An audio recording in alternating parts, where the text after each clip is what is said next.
Hello दोस्तों, study with अनु में मैं अनु आपका स्वागत करती हूँ।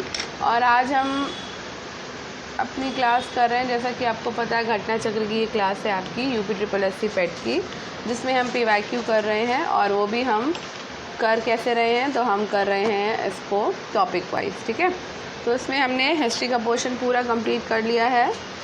ज्योग्राफी में हम इंडियन पूरा कवर कर चुके हैं, फिज़िकल और पॉलिटिकल दोनों ही। और आज हम पहुंच चुके हैं विश्व के भूगोल में। तो आज हम विश्व का भी आपका फिज़िकल वाला नहीं कि भौतिक भूगोल और आपका पॉलिटिकल और विविध सारा का सारा कवर करेंगे आज के वीडियो में ही। तो जितना भी लंबा होगा, फ़िलहाल 1 घंटे का तो रहता ही है। तो 1 घंटे से नीचे का वीडियो तो वैसे भी नहीं होने वाला है, क्योंकि समय नहीं है अब। और कोशिश यही रहेगी कि मैं जल्दी से जल्दी सारे पार्ट्स कवर करा पाऊँ। नहीं हो पाते हैं तो मैं क्या कर सकती हूँ, क्योंकि मेरी तबीयत भी थोड़ा ठीक नहीं थी। और जैसे आज भी सुबह का एक वीडियो स्किप हो गया, सॉरी कल सुबह का। तो ये आज इसलिए बोल रही हूँ क्योंकि आज ये आपके लिए रिकॉर्ड होगा, तो कल सुबह आपको मिलने वाला है ये, मतलब। तो इस वजह से एक दिन पहले होता है तब जाके मैं दे पाती हूँ। कभी कभी तो उसी दिन ही करना पड़ता है, क्योंकि तबीयत इधर थोड़ा ठीक नहीं है। आज थोड़ा सा बेटर है, अभी भी थोड़ा सा कोल्ड कफ है, लेकिन मेरा थोड़ा लंबा खिंच जाता है कोल्ड कफ। अब उसमें मैं क्या करूँ, लोग 4-5 दिन में ठीक हो जाते हैं, पर मुझे 15 से 20 दिन लग जाते हैं। मेरा बचपन से ही ऐसा है, तो क्या ही कर सकते हैं। और एग्ज़ाम भी लगा हुआ है मेरा इस समय, बहुत बैंड बजी है, बिल्कुल पढ़ाई नहीं हो रही है मुझसे। जो आप लोगों को प्रोवाइड करा पा रही हूँ, बस उतना ही पढ़ पा रही हूँ। चलिए, कम से कम आप लोगों की वजह से थोड़ा PYQ तो लग पा रहे हैं, वरना वो भी नहीं लग पाते मुझसे। स्टार्ट करते हैं, समय गवाते ना हुए। तो स्टार्ट करने से पहले अगर आप मेरे चैनल यानी स्टडी विद अनु में नए हैं, तो स्टडी विद अनु को सब्सक्राइब करना और बेल आइकन को प्रेस करना बिल्कुल मत भूलिए, ताकि मेरे द्वारा जितना भी कंटेंट आपको प्रोवाइड कराया जा रहा है वो सारा का सारा आपको मिल सके, ठीक है। तो चलिए, सबसे पहले करने वाले हैं हम विश्व का भौतिक भूगोल। थोड़ा सा ब्लर होगा, लेकिन मेरी आवाज़ पे जाइएगा। अगर कहीं कहीं ब्लर होता है तो वैसे सब तो नहीं होगा, लेकिन कभी कभी मुझसे कुछ गलतियाँ हो जाती हैं, तो वो थोड़ा सा ब्लर हो जाता है। स्टार्ट करें। निम्नलिखित में से कौन सी भूमि किसी भी देश के स्वामित्व में नहीं है? तो यहाँ पे जो अंटार्कटिका है वो किसी भी देश के स्वामित्व में नहीं है। अंटार्कटिका भूमि पर किसी भी देश का स्वामित्व नहीं है। 1959 में संपन्न अंटार्कटिक ट्रीटी संधि के तहत अंटार्कटिका क्षेत्र का उपयोग केवल वैज्ञानिक और शांतिपूर्ण उद्देश्य हेतु किया जा सकता है, और ये संधि इस क्षेत्र में सभी प्रकार के क्षेत्रीय दावों को नकारती है, ठीक है। नेक्स्ट, यूरोप में कितने देश हैं? तो यूरोप में आपके 44 देश हैं, परंतु रूस, तुर्की, जॉर्जिया, अज़रबैजान, कजाकिस्तान का विस्तार यूरोप और एशिया दोनों में पाया जाता है, जिससे यूरोप में देशों की संख्या जो है वो 49 भी मानी जाएगी। तो 44 आए तो 44 लगाइएगा, 49 आए तो 49, ठीक है। नेक्स्ट, इनमें से कौन सा महाद्वीप सही ढंग से अपने सबसे बड़े देश क्षेत्र से मेल खाता है? तो ये है दक्षिण अमेरिका, ब्राज़ील। दक्षिण अमेरिका महाद्वीप में क्षेत्रफल की दृष्टि से सबसे बड़ा ब्राज़ील है, और एशिया महाद्वीप में क्षेत्रफल की दृष्टि से सबसे बड़ा देश चीन है। अफ्रीका महाद्वीप में क्षेत्रफल की दृष्टि से सबसे बड़ा देश अल्जीरिया है, और उत्तरी अमेरिका महाद्वीप में क्षेत्रफल की दृष्टि से सबसे बड़ा देश है कनाडा, ठीक है। नेक्स्ट, इनमें से किस महाद्वीप में सवाना घास के मैदान नहीं हैं? तो सवाना घास के मैदान आपके यूरोप में नहीं है, ठीक है। सॉरी, अमेरिका नहीं है, यूरोप है, यूरोप में नहीं है। सवाना घास के मैदान उष्णकटिबंधीय घास के मैदान हैं, जो उष्णकटिबंधीय वर्षा वनों और मरुस्थलीय बायोम के बीच लहरदार बिखरे घास मैदानों के रूप में पाए जाते हैं। सवाना घास के मैदान मुख्यतः पूर्वी अफ्रीका में फैले हैं। इसके अतिरिक्त ये घास के मैदान दक्षिण America, Venezuela, Brazil, Uruguay, Argentina आदि और ऑस्ट्रेलिया महाद्वीप में भी पाए जाते हैं, जबकि यूरोप में सवाना घास के मैदान नहीं पाए जाते। नेक्स्ट क्वेश्चन है, महाद्वीप जिसे the land of golden fleece के नाम से भी जाना जाता है, तो ये है आपका ऑस्ट्रेलिया। ऑस्ट्रेलिया को the land of golden fleece के नाम से हम जानते हैं। ऐसा इसके वैश्विक स्तर पर सर्वाधिक ऊन उत्पादन के कारण इसको बोला जाता है the land of golden fleece, ठीक है। नेक्स्ट क्वेश्चन है, विश्व का चौथा सबसे बड़ा महाद्वीप कौन सा है? तो चौथा सबसे बड़ा महाद्वीप है दक्षिण अमेरिका। क्षेत्रफल के आधार पर 7 महाद्वीपों का क्रम है। पहला है एशिया, दूसरा है अफ्रीका, तीसरा उत्तरी अमेरिका, चौथा दक्षिणी अमेरिका, पांचवा अंटार्कटिका, छठा यूरोप और सातवां ऑस्ट्रेलिया। पृथ्वी पर सबसे बड़ा महाद्वीप कौन सा है? तो पृथ्वी पर सबसे बड़ा महाद्वीप है एशिया महाद्वीप। पृथ्वी पर सबसे बड़ा महाद्वीप क्षेत्रफल और जनसंख्या दोनों में ही एशिया महाद्वीप है। एशिया महाद्वीप का क्षेत्रफल लगभग, ऑन करो, क्यों बंद किया?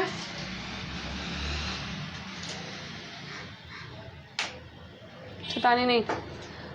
क्षेत्रफल के आधार पर सबसे बड़ा महाद्वीप कौन सा है? तो क्षेत्रफल के आधार पर सबसे बड़ा महाद्वीप है एशिया महाद्वीप। ठीक है, नेक्स्ट क्वेश्चन है, कौन दुनिया का सबसे बड़ा नदी द्वीप है? तो सबसे बड़ा नदी द्वीप हम सबको पता है माजुली द्वीप है, जो कि असम में है और ब्रह्मपुत्र नदी के मध्य में है। ठीक है, ये सबसे बड़ा ताजे पानी का नदी द्वीपीय तंत्र है और ये असम राज्य में स्थित है।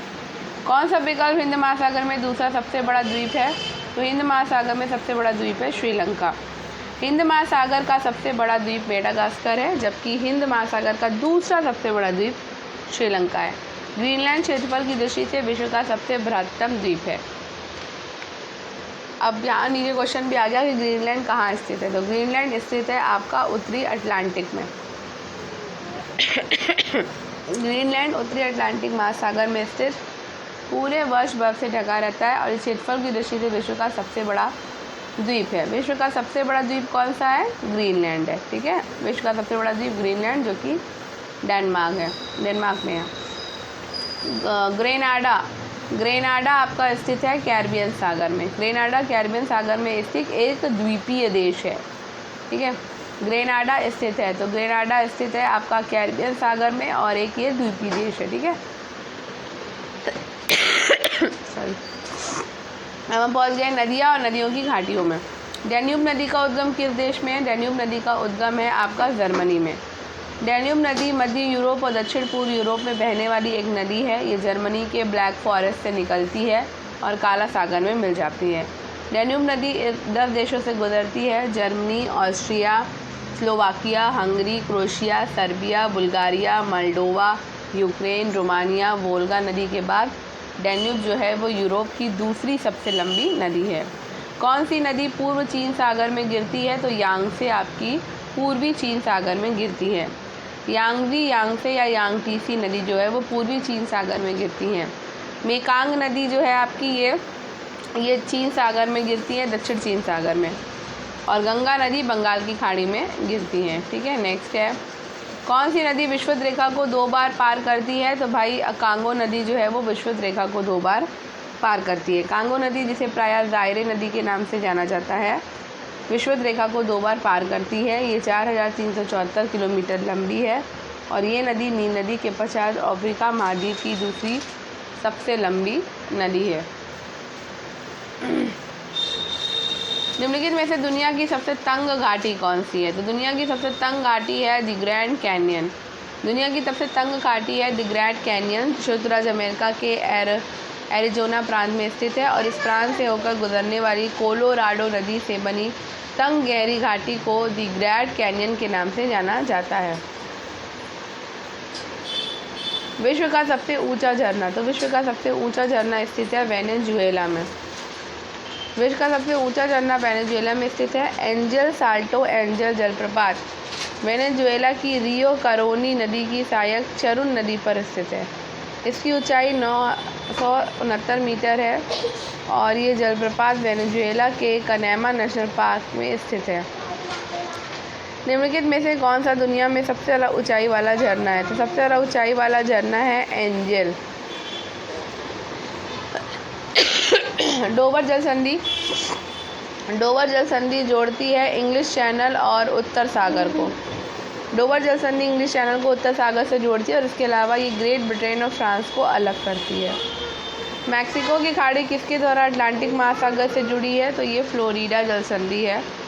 मैक्सिको की खाड़ी संयुक्त राज्य अमेरिका और क्यूबा के बीच फ्लोरिडा जल संधि के माध्यम से अटलांटिक महासागर के हिस्से से जुड़ा है और कैरेबियाई सागर के पश्चिम में स्थित है।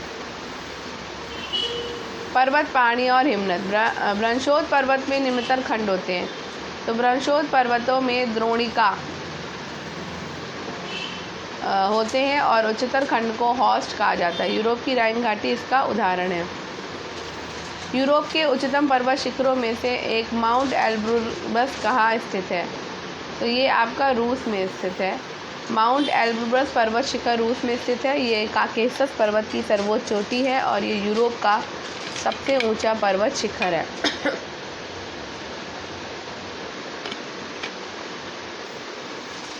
विश्व की सबसे ऊंची चोटी माउंट एवरेस्ट डैश के बीच स्थित है। तो ये नेपाल और तिब्बत के बीच आपकी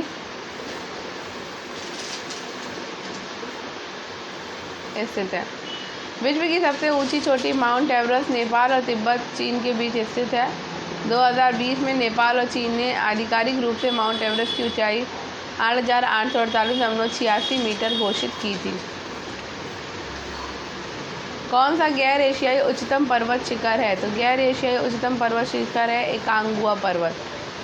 एकांगुआ पर्वत गैर एशियाई उच्चतम पर्वत शिखर है। ये दक्षिणी अमेरिका के एंडीज पर्वतमाला का सबसे ऊंचा पर्वत है। इसकी ऊंचाई 6,962 मीटर है। किलिमंजारो अफ्रीका, एल्ब्रुस पर्वत रूस में तथा मैकिनली पर्वत उत्तरी अमेरिका में स्थित है। वर्तमान में माउंट मैकिनली का नाम परिवर्तित कर माउंट डेनाली कर दिया गया। विश्व की सबसे बड़ी पर्वत श्रृंखला कौन सी है? तो ये है आपकी एंडीज। विश्व की सबसे बड़ी पर्वत श्रृंखला है एंडीज। एंडीज पर्वत श्रृंखला विश्व की सबसे बड़ी लंबी पर्वत श्रृंखला है। ये दक्षिणी अमेरिका महाद्वीप के पश्चिमी तट पर उत्तर से दक्षिण विभिन्न स्रोतों के अनुसार 7,000 से 8,900 किलोमीटर तक फैली है। इसकी सबसे ऊंची चोटी अकांकागुआ है 6,962 मीटर। ड्रांकिंसबर्ग पर्वत किस देश में स्थित है? तो ड्रांकिंसबर्ग पर्वत स्थित है आपका दक्षिण अफ्रीका में। ड्रांकिंसबर्ग पर्वत श्रेणी दक्षिण अफ्रीका का सर्वोच्च पर्वत है। इसका विस्तार दक्षिण अफ्रीका और लेसोथो 2 देशों में है। माउंट किलिमंजारो में स्थित एक निष्क्रिय ज्वालामुखी है। तो माउंट किलिमंजारो में तंजानिया में स्थित 5,895 मीटर ऊंचा एक निष्क्रिय ज्वालामुखी पर्वत है।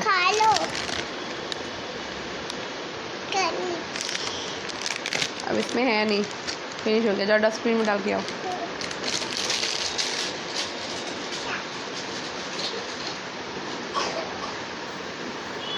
कंचनजंगा विश्व में तीसरा सबसे बड़ा पर्वत डैश के बीच सीमा पर स्थित है। तो ये आपका भारत और नेपाल के बीच।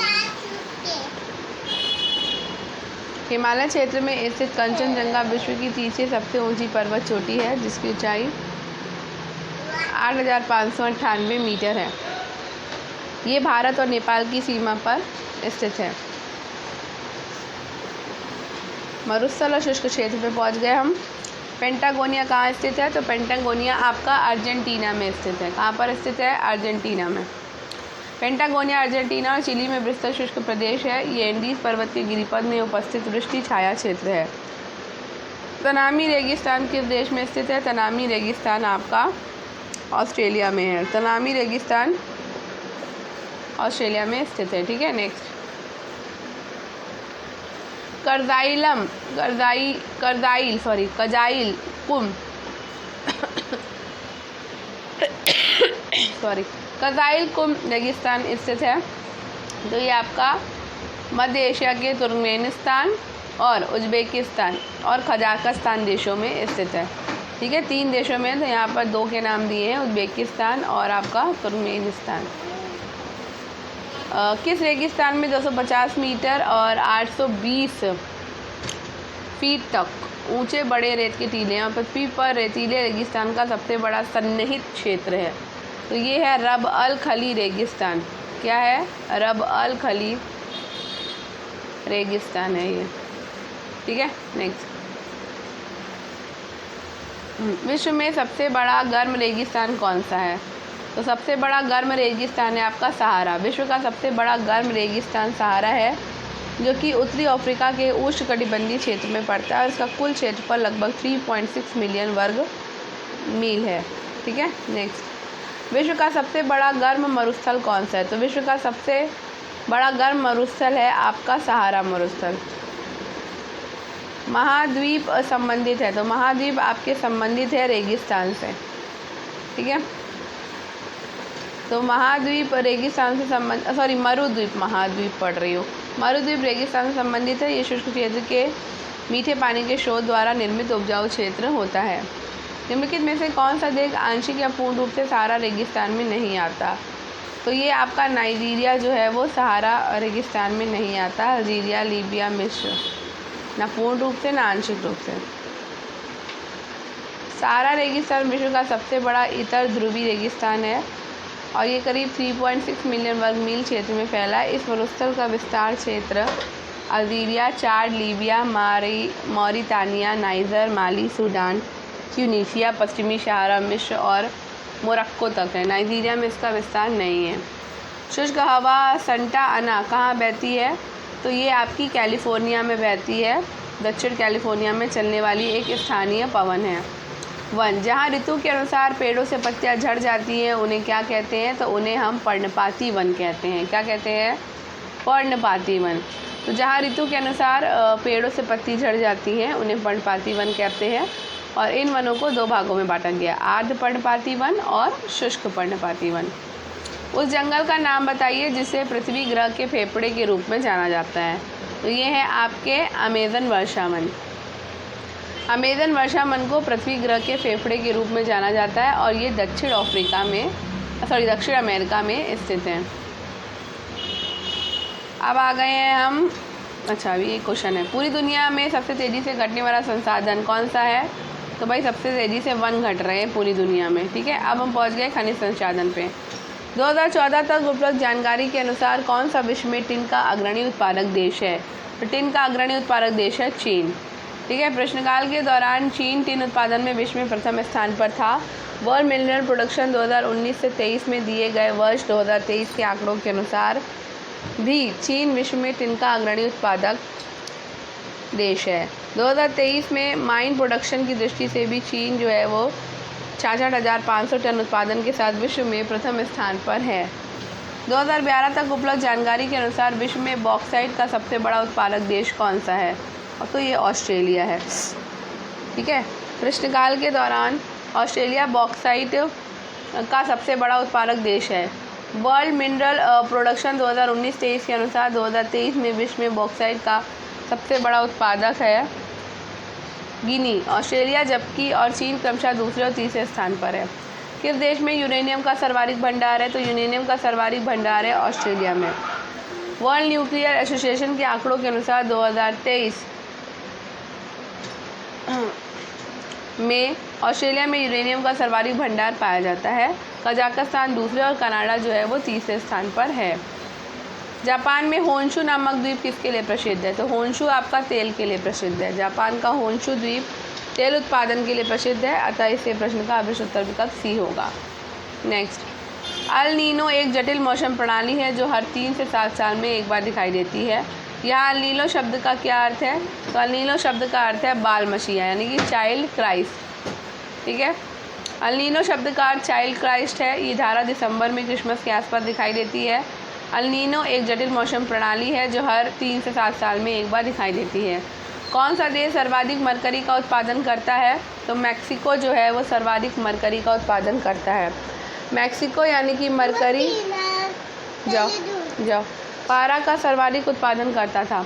वर्ल्ड मिनरल प्रोडक्शन 2019-23 के अनुसार 2023 में मरकरी के उत्पादन में चीन प्रथम तथा तजाकिस्तान द्वितीय स्थान पर है। कौन सा एक उर्वरक खनिज नहीं है? तो आपका टंगस्टन उर्वरक खनिज नहीं है। टंगस्टन एक उर्वरक खनिज नहीं है। ये धूमिल श्वेत रंग की धातु है। टंगस्टन का उपयोग बिजली के बल्बों के तंतुओं को बनाने, काटने के औजार, शल्य चिकित्सा के यंत्र आदि की मिश्र धातुओं में होता है, जबकि शेष उर्वरक खनिज है। ठीक है, विश्व में सोने का सर्वाधिक उत्पादन किस देश में होता है? तो सोने का सर्वाधिक उत्पादन आपका चीन में होता है। नेक्स्ट,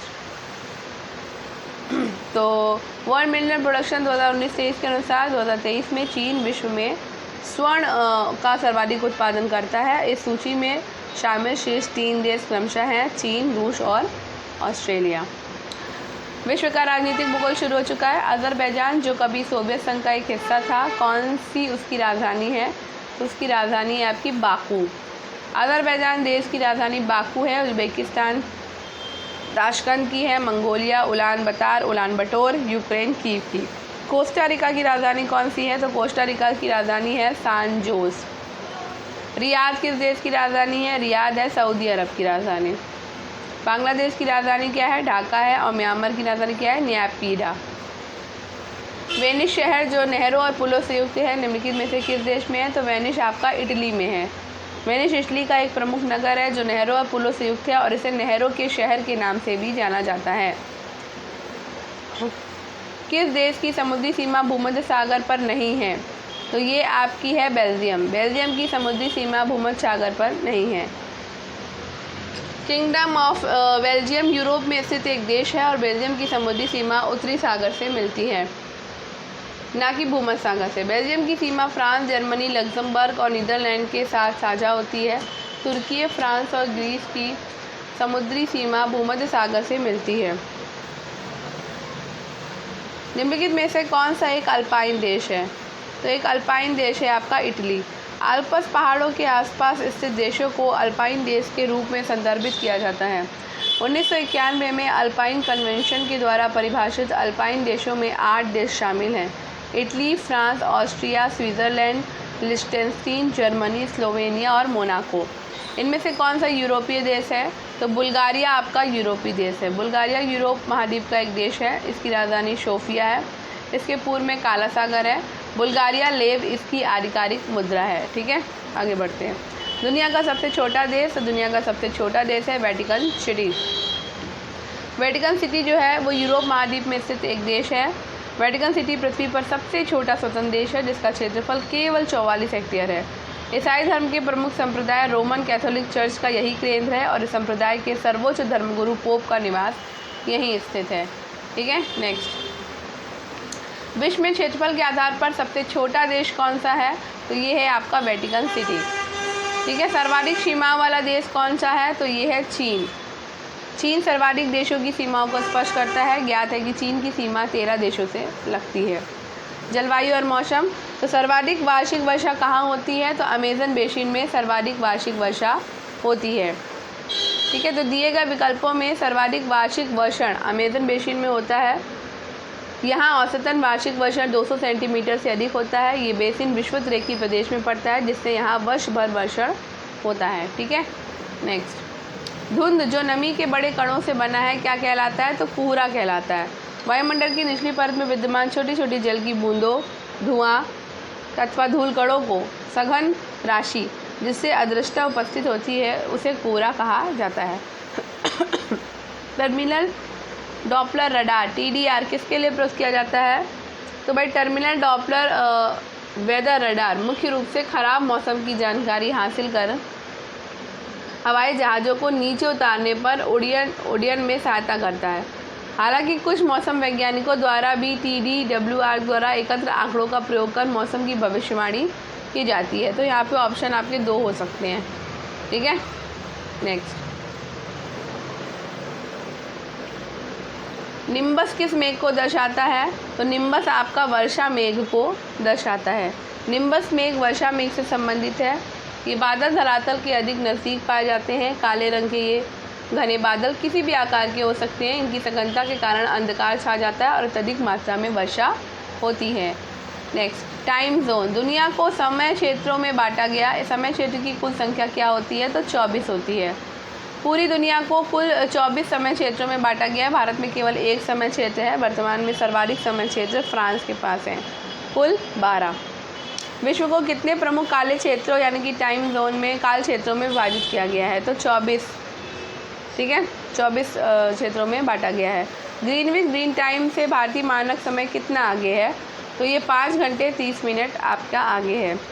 भारत के मानक समय का निर्धारण 82 डिग्री 30 पूर्वी देशांतर से किया जाता है। चूँकि 2 देशांतरों के मध्य 4 मिनट का अंतर होता है अतः भारतीय मानक समय ग्रीनविच मीन टाइम से 5 घंटा 30 मिनट आगे है। ग्रीनविच मीन टाइम को शून्य मानकर बाकी देशांतरों की गणना की जाती है और शून्य के पूर्व और पश्चिम में 180 डिग्री देशांतर सीधी रेखाएं खींची जाती हैं।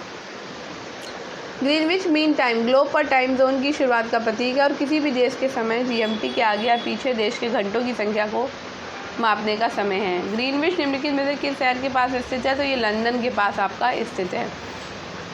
विश्व को 24 समय जोनों में विभाजित किया गया है। ग्रीनविच मीन टाइम 0 देशांतर से गुजरता है, जो यूनाइटेड किंगडम के लंदन शहर के पास से होकर गुजरता है। भारत का स्थानीय मानक समय 82 डिग्री 30 पूर्वी देशांतर रेखा है, जो ग्रीनविच समय से 5 घंटे 30 मिनट आगे है।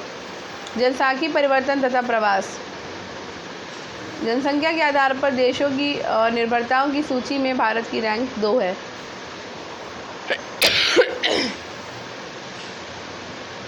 प्रश्नकाल और वर्तमान में भी चीन जनसंख्या परिवर्तन का घटक नहीं है आपका रुग्णता। ठीक है, रुग्णता जनसंख्या परिवर्तन का घटक नहीं है, जबकि जन्म, मृत्यु और प्रवसन जनसंख्या परिवर्तन के घटक हैं।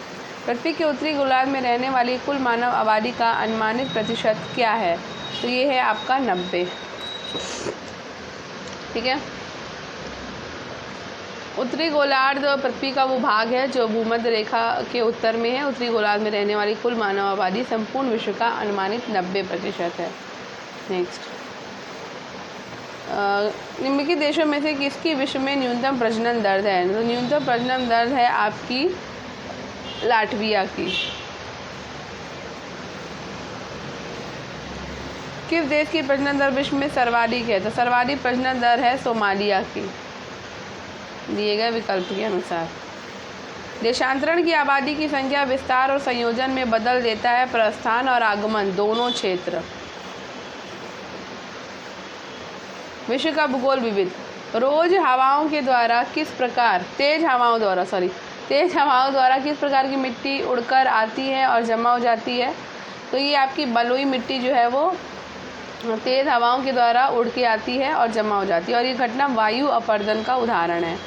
नेक्स्ट, टेरा रोसा शब्द का तात्पर्य क्या है? तो टेरा रोसा शब्द का तात्पर्य लाल मिट्टी से है। ठीक है, कर्स्ट स्थलाकृति यानी काश प्रदेश में चट्टान की ऊपरी सतह पर चिकनी मिट्टी का एक पतला आवरण पाया जाता है, जिसे टेरा रोसा कहा जाता है। इसका निर्माण चूना पत्थर वाली चट्टानों के अपक्षय से होता है।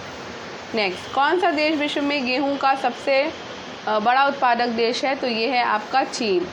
FAO आंकड़ों के अनुसार 2023 में चीन विश्व में गेहूं सबसे बड़ा उत्पादक देश है तथा भारत और रूस क्रमशः द्वितीय और तृतीय स्थान पर हैं। अंगूर की खेती करने को या संवर्धन को निम्नलिखित में से किस नाम से जाना जाता है? तो अंगूर की खेती को विटीकल्चर के नाम से जाना जाता है। नेक्स्ट है, सिल्क का सर्वाधिक उत्पादक है? तो सिल्क का सर्वाधिक उत्पादक होता है चीन में उत्पादन। इंटरनेशनल सेरीकल्चर कमीशन के अनुसार चीन सिल्क का सर्वाधिक उत्पादन करता है। विश्व में सिल्क उत्पादन में भारत का दूसरा स्थान है। 2021 में भी चीन तथा भारत दूसरे स्थान पर था। चीन प्रथम पे और भारत दूसरे पे। वैश्विक कपास उत्पादन में भारत का हिस्सा। तो वैश्विक दिएगा, ये जो आपका दिया हुआ है ना, इसमें थोड़ा सा कन्फ्यूज़न है। तो अगर हम इसका इंग्लिश वाला जो पार्ट पढ़ेंगे तो वहाँ पे वैश्विक कपास क्षेत्रफल में भारत का जो हिस्सा पूछा जा रहा है, क्षेत्रफल में भारत का हिस्सा पूछा जा रहा है, और हिंदी संस्करण में उत्पादन में। तो FAO के द्वारा जारी 2023 के आंकड़ों के अनुसार कपास बीज उत्पादन में चीन का प्रथम स्थान है। ठीक, और जबकि भारत और संयुक्त राज्य अमेरिका का क्रमशः दूसरा और तीसरे स्थान पर स्थित है। नेक्स्ट, कौन से देश का संसार में धान उत्पादन में दूसरा स्थान है? तो भारत का धान उत्पादन में दूसरा स्थान है, और पहले नंबर पे कौन है भाई? तो पहले नंबर पर चीन है। ठीक है, तो विश्व में चावल उत्पादन में चीन नंबर 1 पर है और भारत जो है दूसरे नंबर पर है।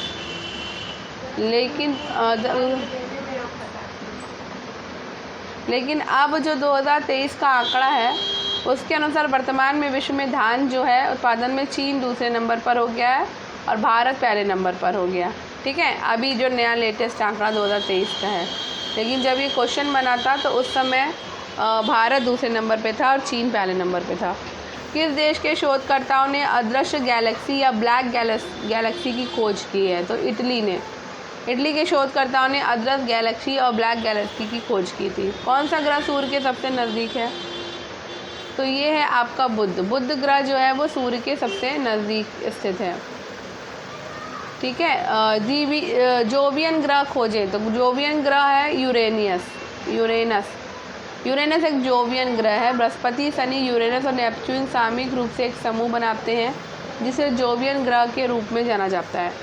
सौर परिवार का सबसे बड़ा ग्रह कौन सा है? तो बृहस्पति जो है वो सौर परिवार का सबसे बड़ा ग्रह है और इसका औसत घनत्व जो है 1.32 ग्राम घन सेंटीमीटर है। बृहस्पति अपने अक्ष पर सौरमंडल का सर्वाधिक तेज गति से घूर्णन करने वाला ग्रह है।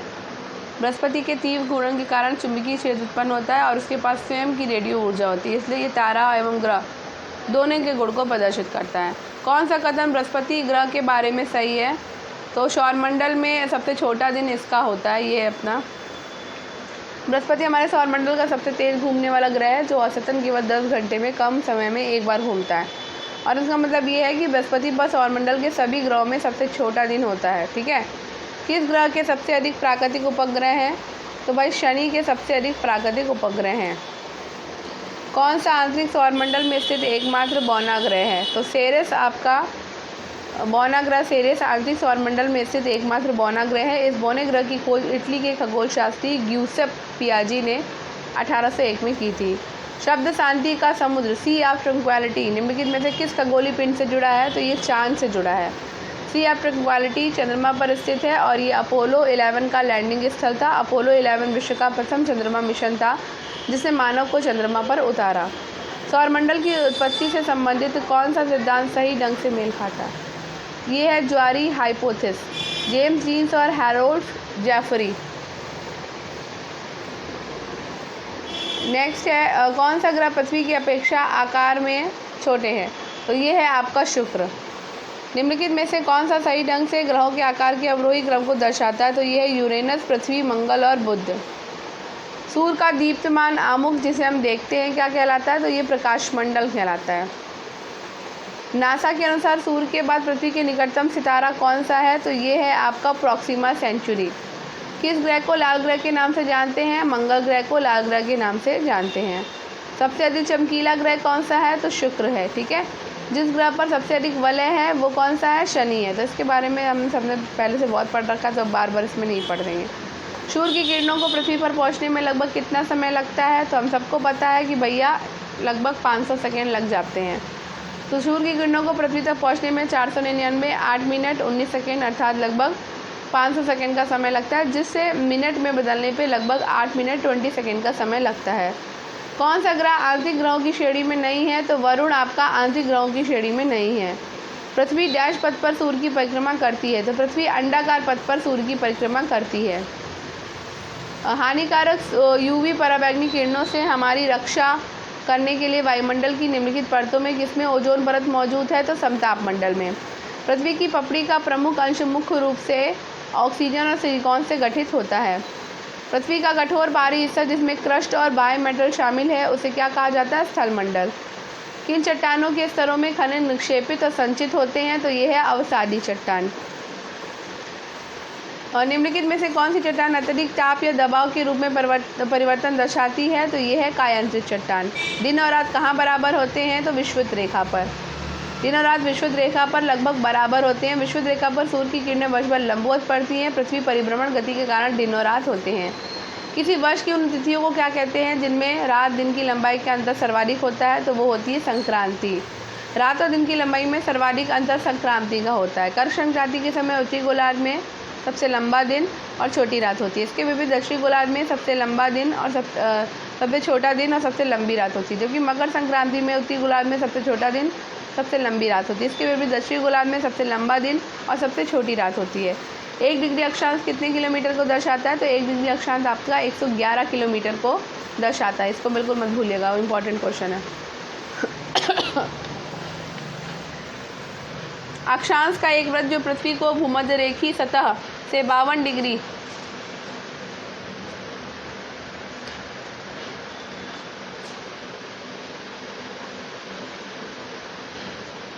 अक्षांश का एक वृत्त जो पृथ्वी को भूमध्य रेखीय सतह से 52 डिग्री दक्षिण में है डैश कहलाता है। क्या कहलाता है? तो ये कहलाता है आपका 52वां समानांतर दक्षिण। अक्षांश का एक वृत्त जो पृथ्वी के भूमध्य रेखीय सतह से 52 डिग्री दक्षिण में है 52वां समानांतर दक्षिण अक्षांश कहलाता है। भूमध्य रेखा के उत्तर और दक्षिण में 30 डिग्री से 35 डिग्री के मध्य उपोष्ण कटिबंध उच्च वायुदाब पेटी अक्षांश के नाम से जानी जाती है। ठीक है। पृथ्वी का अर्धव्यास कितना है? तो पृथ्वी का अर्धव्यास है 6371 किलोमीटर। पृथ्वी का विषुवतीय व्यास क्या है? तो पृथ्वी का विषुवतीय व्यास है 12,756 किलोमीटर। 12 लाख बोल दिया। 1 घंटे के समानांतर में देशांतरी दूरी होगी कितनी? तो 15 डिग्री होगी, ये याद रखिएगा। क्या? शारदीय विश्व रात दिन बराबर 2019 में होता है 23 सितंबर को।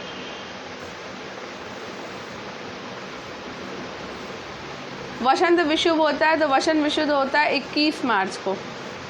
वर्ष का सबसे लंबा दिन होता है 21 जून को। दक्षिणी गोलार्ध में सबसे छोटा दिन होता है 21 जून को। पृथ्वी की निम्न में से किस राशि में वायुमंडलीय ओजोन परत अधिकतर केंद्रित है? तो ये समताप मंडल में केंद्रित है। कर्क रेखा कहाँ से गमन करती है? तो ये भारत और सऊदी अरब से गमन करती है। किस एक के देशों में से भूमध्य रेखा गुजरती है? तो ये आपका कोलंबिया, केन्या, इंडोनेशिया से गुजरती है। यूरेशियाई प्लेट और भारतीय प्लेट के टकराव पर सिकुड़न के परिणाम स्वरूप निर्मित लंबवत घाटियां कौन सी हैं? तो दून्स घाटी आपकी लंबवत है। डैश प्राचीन विशाल एकीकृत महाद्वीप सुपर कॉन्टिनेंट पैंजिया का दक्षिणी भाग है। इसके उत्तरी भाग में अंगारा भूमि स्थित है।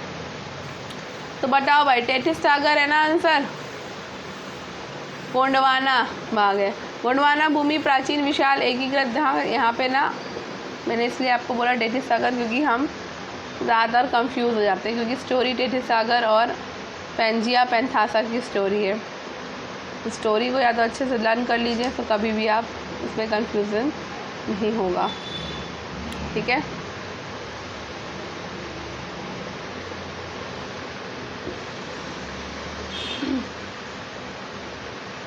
तो गोंडवाना भूमि जो है वो प्राचीन विशाल एकीकृत महाद्वीप पैंजिया का दक्षिणी भाग है, जिसके उत्तरी भाग में अंगारा भूमि स्थित है। गोंडवाना लैंड भूभाग के विशाल क्षेत्र में प्रायद्वीपीय भारत, ऑस्ट्रेलिया, मेडागास्कर, अफ्रीका, दक्षिण अमेरिका और अंटार्कटिका के क्षेत्र शामिल थे। ठीक है। यूरोप का प्रमुख मछुआही क्षेत्र डॉगर बैंक कहाँ स्थित है? उत्तरी सागर में। ठीक है। यूरोप का प्रमुख मछुआरी क्षेत्र डॉगर बैंक उत्तरी सागर में, इंग्लिश चैनल, ग्रेट ब्रिटेन और फ्रांस के मध्य में स्थित है। अंतर्राष्ट्रीय चावल अनुसंधान संस्थान कहाँ पर है? तो ये है आपका मनीला में।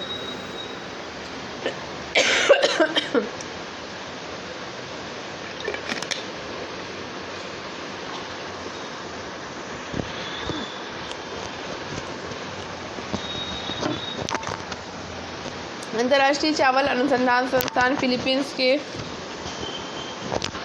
लॉस बनोस मरीना में स्थित है। 1960 में स्थापित चावल अनुसंधान के मामले में सबसे पुराना अनुसंधान केंद्र है ये। ठीक है। 2018 में केंद्र सरकार की पहल पर अंतर्राष्ट्रीय चावल अनुसंधान संस्थान का वाराणसी में दक्षिण एशिया क्षेत्रीय केंद्र खोला और ये क्षेत्रीय केंद्र वाराणसी में स्थित है, राष्ट्रीय बीज अनुसंधान प्रशिक्षण केंद्र के परिसर में। असंगत मिलान खोजिए। तो दुनिया का सबसे गहरी झील सुपीरियर कनाडा ये, और दुनिया में सबसे बड़ा रेगिस्तान सहारा अफ्रीका। तो दुनिया की सबसे गहरी झील कनाडा और अमेरिका में स्थित सुपीरियर झील नहीं है, बल्कि रूस की बैकॉल झील है। और दुनिया का सबसे बड़ा रेगिस्तान मरुस्थल अंटार्कटिका है, जबकि सहारा सबसे बड़ा उष्ण मरुस्थल है। ठीक है। नेक्स्ट, पटाका किस देश की मुद्रा है? पटाका जो है वो मकाऊ की मुद्रा है। मकाऊ चीन का एक विशेष प्रशासनिक क्षेत्र है। कौन सा जलडमरू मध्य भूमध्य सागर को अटलांटिक महासागर से जोड़ता है? जिब्राल्टर के जलडमरू मध्य। ठीक है। भूमध्य सागर से जोड़ने वाला एक प्राकृतिक जल चैनल है। उस जलडमरू मध्य का नाम बताओ जो जावा सागर को हिंद महासागर से जोड़ता है। तो ये है सुंडा जलडमरू मध्य। सुंडा जलडमरू इंडोनेशिया के सुमात्रा द्वीप और जावा द्वीप के बीच की जलसंधि है। ये जावा सागर को हिंद महासागर से जोड़ते हैं और इसका नाम पश्चिमी जावा द्वीप के सुनंदा समुदाय पर पड़ा है। हिंद महासागर के सबसे गहरे बिंदु के रूप में जाना जाता है, तो ये जाना जाता है आपका सुंडा ट्रेंच। पृथ्वी की सतह के कुल क्षेत्रफल के लगभग 71% भाग पर विस्तार है और ये जल क्षेत्र के सबसे बड़े घटक महासागर है। इन महासागरों में खाई, गर्त वगैरह पाए जाते हैं आपके। महासागरों के सबसे गहरे भाग होते हैं। विश्व की सबसे गहरी खाई मारियाना ट्रेंच प्रशांत महासागर में स्थित है। ठीक है। हिंद महासागर का गहरा गर्त है सुंडा खाई। कौन सा पृथ्वी पर समुद्र तल में सबसे गहरा बिंदु है? तो ये है मैरियाना ट्रेंच। निम्नलिखित जल निकायों में कौन सा दुनिया का सबसे लवड़ी जल निकाय है? तो गेटाले तालाब है। लेक तुर्काना दुनिया की सबसे बड़ी रेगिस्तानी झील है। ये दुनिया के निम्नलिखित किस देश में स्थित है? तो केन्या में। सॉरी। प्रसिद्ध जावा ट्रैश नामक सबसे गहरा स्थल किस महासागर में है? तो हिंद महासागर में है। दुनिया में सबसे ऊंचा ज्वार पाया जाता है कनाडा में। बारिश की छायाएं तब बनाई जाती हैं जब हवाएं नमी को ऊपर उठाने के लिए तेजी से बढ़ती हैं। जहाँ जहाँ हवा ठंडी होती है वहाँ बारिश और बर्फ के रूप में अपनी नमी को वेग से नीचे गिराने के लिए संघनित होती है। इनमें से कौन सा वर्षा छाया प्रभाव नहीं बनता है? तो ये भूमध्य सागर के तटीय क्षेत्र है। चंद्रमा का आकार पृथ्वी के आकार का लगभग कितना है? तो 1/4वां भाग है। गैलेस रेस ज्वालामुखी किस देश में स्थित है? तो ये कोलंबिया में है। माउंट एटना जिस यूरोप का सबसे सक्रिय ज्वालामुखी माना जाता है वो निम्नलिखित किस देश में स्थित है? इटली में। हवाई ज्वालामुखी किसका उदाहरण है? तो हवाई ज्वालामुखी आपका उदाहरण है ढाल ज्वालामुखी का।